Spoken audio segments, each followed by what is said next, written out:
Hello friends, I am Himlata Gautam. Welcome to all students. Let's teach now. Today it is the main topic of education. तो friends, आज मैं आपको शिक्षा समिति और शिक्षा आयोग के बारे में कुछ बताने जा रही हूँ, जो आपके लिए बहुत ही बेहतर और इम्पोर्टेंट है। तो देखो फ्रेंड्स, आप देख सकते हो जिस तरीके से मैं आपको बता रही हूँ। भारत में शिक्षा से संबंधित प्रमुख समितियां और आयोग का गठन। शिक्षा से जुड़ी विभिन्न समस्याओं पर विचार करने के लिए समय समय पर कई आयोगों का क्या हुआ, यहाँ पर गठन किया गया। मगर जिस आयोग ने शिक्षा से जुड़े मुद्दे क्या किए, समग्रता से कार्य किया। आगे देखो फ्रेंड्स, विचार किया कि इसमें 24 जुलाई 1964 ईस्वी में बने कोठारी कमीशन का जिक्र किया गया और साल 1938-49 में बनी राधा कृष्णन कमीशन के केवल उच्च शिक्षा पर विचार किया गया। वही हमारी मुदालियर कमीशन ने केवल माध्यमिक शिक्षा पर क्या दिया फ्रेंड, जोर दिया। देखो फ्रेंड, मैं आपको कुछ दिखाती हूँ। जो मैं आपसे बोल रही थी ना कि मैं आपको कुछ कराऊंगी, देखो ये लिखा हुआ है राष्ट्रीय शिक्षा नीति 1986 की। और देखो फ्रेंड, ये जो आपकी बुक्स है, आपको मैं बुक्स भी दिखा देती हूँ।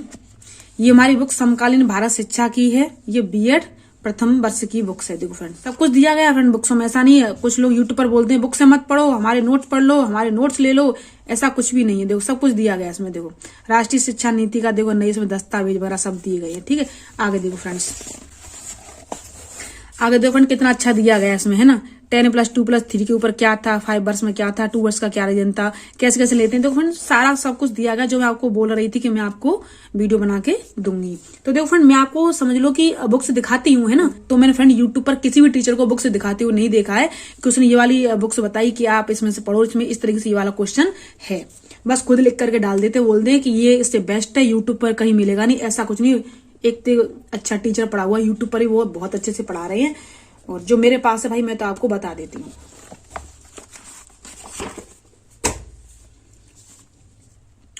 आगे देखो फ्रेंड्स, आगे देखो फ्रेंड तो साल 1948 और 49 में बनी राधा कृष्ण कमीशन ने, है ना, केवल उच्च शिक्षा पर विचार किया गया। और वही हमारी मुदालियर कमीशन ने केवल माध्यमिक शिक्षा पर क्या दिया फ्रेंड, जोर दिया। आगे देखो फ्रेंड, कलकत्ता विश्वविद्यालय परिषद, है ना, कलकत्ता विश्वविद्यालय परिषद का गठन 1818 ईस्वी में किया गया था। कहीं 1870 भी है। आगे देखो फ्रेंड, चार्ल्स वुड समिति। इस समिति का गठन 1824 ईस्वी में चार्ल्स वुड द्वारा किया गया है। इसे भारतीय शिक्षा का हम मैग्ना कार्टा भी कहते हैं।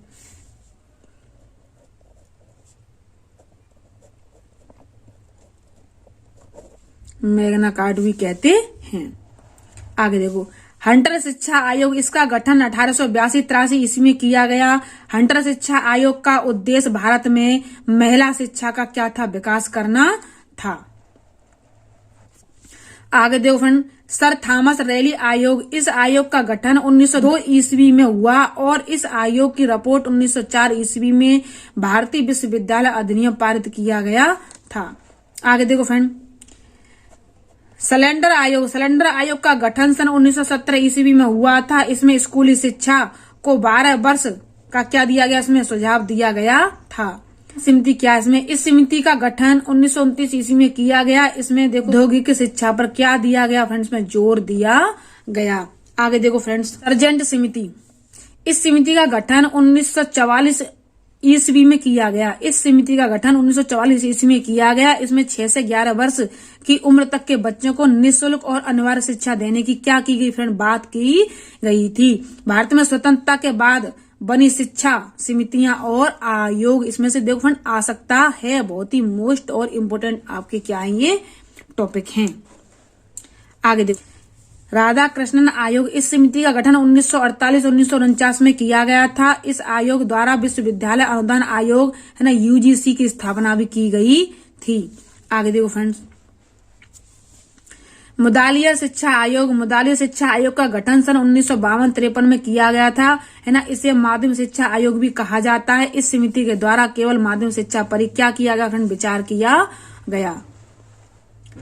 आगे देखो फ्रेंड, DS कोठारी आयोग। इस आयोग का गठन सन 1964 ईस्वी में किया गया था। इसमें सामाजिक है ना उत्तरदायित्व व नैतिक शिक्षा पर क्या पर ध्यान दिया गया था। आगे देखो फ्रेंड्स, राष्ट्रीय शिक्षा नीति 1986। राष्ट्रीय शिक्षा नीति 1986 में लागू किया गया था। इसे 1952 में क्या किया गया, संशोधन किया गया था। इसे आचार्य राममूर्ति समिति भी कहा गया, है ना। इसमें एक सहयोग व मानवतावादी समाज के लिए शिक्षा का इस्तेमाल किया जाता है। आगे देखो फ्रेंड्स,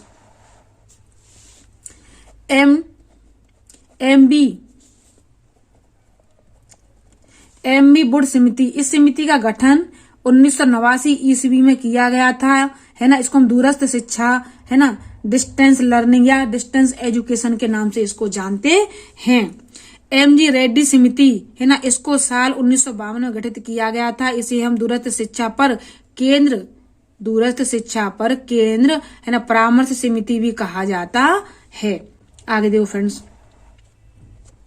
प्रोफेसर यशपाल समिति। इस समिति का गठन 1952 में किया गया था और इस समिति में, है ना, बच्चों के बस्ते के बोझ कम करने की बात की गई थी। बच्चों को बोझ, है ना, मुक्त शिक्षा की संकल्पना पर क्या दिया गया फ्रेंड, जोर दिया गया था। आगे देखो फ्रेंड्स, लाल पारेख समिति, है ना, इसको 1993 में गठन किया गया था। इस समिति के माध्यम से बीएड पत्राचार, है ना, समिति शुरू की गई थी। बीएड को पत्राचार के माध्यम से कर सकते हैं। प्रोफेसर खेमरा लिंग 2 समिति, इसका गठन 1994 में किया गया था और इसमें पत्राचार बीएड की अवधि, है ना, 14 माह तय की गई थी। आगे देखो फ्रेंड, राष्ट्रीय ज्ञान आयोग। इसका गठन 2005 में किया गया था। इसमें ज्ञान पर आधारित समाज की संकल्पना और प्राथमिक स्तर पर अंग्रेजी शिक्षा में शिक्षा को अनिवार्य करने की सिफारिश की गई है। आगे देखो फ्रेंड, जस्टिस JS वर्मा समिति। इसे साल 2012 पर गठित किया गया था और इस समिति का गठन शिक्षकों की क्षमता समय समय पर जांच करने के लिए किया गया था। आगे 2017 राष्ट्रीय शिक्षा नीति 2017 पर मौजूदा तैयार करने के लिए, है ना, प्रख्यात आंतरिक वैज्ञानिक और पद्म, है ना, विभूषण डॉक्टर के, है ना, कस्तूरी रंगन की अध्यक्षता में 9 सदस्य समिति का क्या किया गया फ्रेंड, गठन किया गया। देखो फ्रेंड, बेसिक शिक्षा आयोग और बुनियादी शिक्षा आयोग और वर्धा आयोग, है ना, और नई तालीम और बुनियादी तालीम क्या है। देखो फ्रेंड, वर्धा आयोग बेसिक और बुनियादी शिक्षा, है ना, बेसिक शिक्षा आयोग वर्धा आयोग के प्रतिपादन महात्मा गांधी है। कौन फ्रेंड, महात्मा गांधी। ये आपका क्वेश्चन 24 दिसंबर को आ चुका है पेपर में, है ना। उन्होंने हरिजन में अनेक लेख लिखकर शिक्षा की खामियों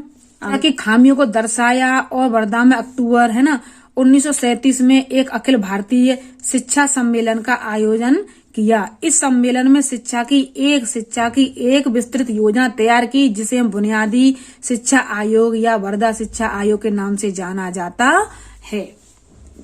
आगे देखो फ्रेंड्स, यह योजना निम्नलिखित थी। क्या थी देखो फ्रेंड्स, 17 से 14 वर्ष के बच्चों के लिए निःशुल्क और अनिवार्य शिक्षा, वही निःशुल्क अनिवार्य शिक्षा की व्यवस्था की गई है।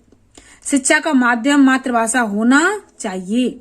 और फ्रेंडों, नई शिक्षा में भी ये बात बोली गई है, शिक्षा का माध्यम क्या होना चाहिए, मातृभाषा होना चाहिए, जिससे कि विद्यार्थी स्वावलंबी बन सकें। उनकी देखो, जिससे कि विद्यार्थी स्वावलंबी बन सकें। ठीक है, विद्यार्थियों को उनकी अभिरुचियों के अनुसार व्यावसायिक शिक्षा दी जाए, कृषि और हस्तशिल्प की शिक्षा दी जाए। आगे देखो फ्रेंड, ऑपरेशन ब्लैक बोर्ड। ठीक है, क्या है ऑपरेशन ब्लैक बोर्ड 1987 ईस्वी में प्रारंभ हुआ। ऑपरेशन ब्लैक बोर्ड को प्राथमिक शिक्षा से सम्मिलित किया गया है। ऑपरेशन ब्लैक बोर्ड का मुख्य उद्देश्य प्राथमिक विद्यालयों में न्यूनतम सुविधाओं जैसे चाक, डस्टर, पुस्तकें, खेल सामग्री, फर्नीचर आदि को लेना होता है। देखो फ्रेंड, बीएड में भी जब जाते हैं तो बच्चों को पढ़ाने के लिए बहुत कराया जाता है।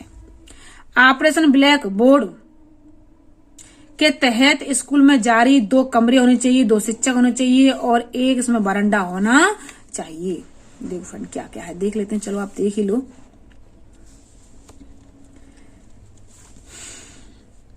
देखो फ्रेंड्स, ऑपरेशन का अर्थ होता है युद्ध स्तर पर अधिगम चलाकर किसी कार्य को शीघ्र पूरा करना।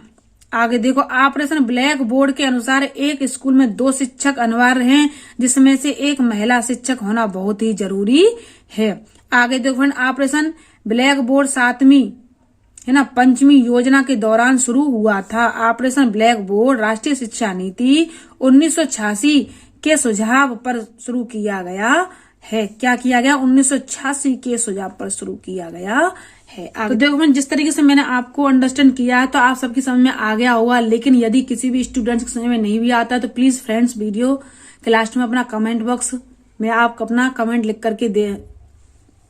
तो फ्रेंड्स, मैं सभी स्टूडेंट्सों से, अपने सभी प्रिय भाई बहनों से रिक्वेस्ट करती हूँ, यदि किसी भी स्टूडेंट्स की समझ में नहीं आता है या किसी भी मेरे प्रिय भाई बहनों की समझ में नहीं आता है तो प्लीज में अपना कमेंट लिख करके मुझे दे सकते हो, जो मुझे पता चले। तो फिर इससे मुझे ये पता चले कि बच्चों ने कहाँ तक अंडरस्टैंड किया है, स्टूडेंट्सों ने कहाँ तक अंडरस्टैंड किया है, जिससे फ्रेंड मैं आपको आगे की वीडियो को अपलोड कर सकूं। और अगर फ्रेंड्स मेरे आपको पढ़ाने का तरीका अच्छा लगता है, जिस तरीके से मैं आपको अंडरस्टैंड कर रही हूं, तो प्लीज मेरी वीडियो को लाइक और शेयर करना ना भूलें। और फ्रेंड्स प्लीज बेल आइकन को प्रेस करके चैनल को सब्सक्राइब करना भी ना भूलें, जिससे कि आने वाली नोटिफिकेशन आपको जल्दी ही प्राप्त हो जाए। Thank you watching for my video.